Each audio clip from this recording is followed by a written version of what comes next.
નમસ્કાર મંચસ્થ મહેમાનશ્રીઓ, મારા ગુરુજનો, મારા વડીલો અને મારા વહાલા મિત્રો. હમણાં થોડા દિવસ પહેલા આપણે સિંહ દિવસ ઉજવ્યો હતો.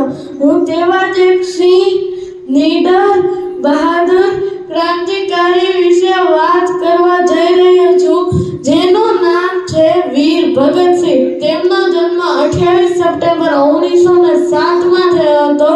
તેમના પિતાનું નામ સરદાર કિશનસિંહ હતું અને તેમની માતાનું નામ વિદ્યામતી કૌર હતું અને તેમણે તેમનું આખું નાનપણ દેશભક્તિમાં વિતાવ્યું હતું. તેમનો આખો પરિવાર દેશભક્તિના રંગમાં ડૂબાયેલો હતો અને વીર ભગતસિંહે લાલા લજપત રાયનો બલિદાનનો બદલો લેવા માટે તેમણે એક અંગ્રેજ ઓફિસરને ગોળી મારીને ઠાર કર્યો હતો અને તેમણે યુવાનીમાં એક સભા ભરી હતી. તે સભાનું નામ છે નવજીવન ભારત સભા અને તે સભામાં તેમણે ભારતના બધા યુવાનોને જાગૃત કર્યા હતા.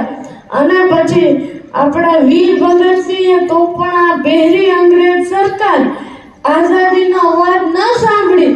તે માટે આપણા વીર ભગતસિંહે અંગ્રેજ સંસદ એપ્રિલ 1929માં બોમ્બ ફેંક્યો હતો, એ પણ એવી જગ્યાએ જ્યાં કોઈને હાનિ ન પહોંચે. અને બોમ્બ ફેંક્યા પછી થોડીક જ વારમાં તેમની ધરપકડ થઈ. ધરપકડ સમયે આખા દેશમાં એક જ નારો ગૂંજતો હતો, ઇન્કલાબ જિંદાબાદ, ઇન્કલાબ જિંદાબાદ.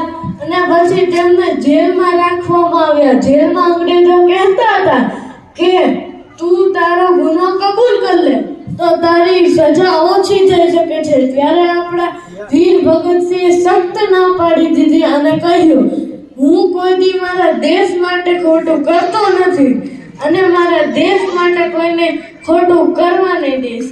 અને ત્યાર પછી તેમણે કહ્યું હતું કે અંગ્રેજો તમે અમારા દેશમાંથી નીકળી જજો, નહીં તો અમે તમને લાત મારીને અમારા દેશમાંથી નીકાળી દેશું.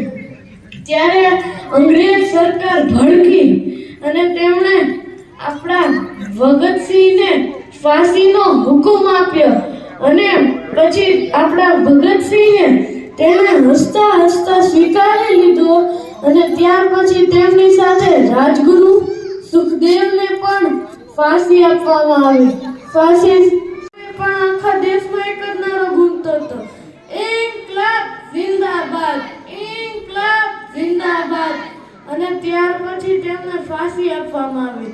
અને જે ભારતને આઝાદ કરાવવા માટે ક્રાંતિકારીઓ, શહીદો, જેણે બલિદાન આપ્યું છે, તેમના ચરણોમાં મારા કોટી કોટી વંદન. અને અંતમાં હું એક મારી પંક્તિ રજૂ કરવા માંગુ છું. એ મેરે વતન કે લોગો જરા આંખો में भर लो पानी, जो शहीद हुए हैं उनकी जरा याद करो कुर्बानी.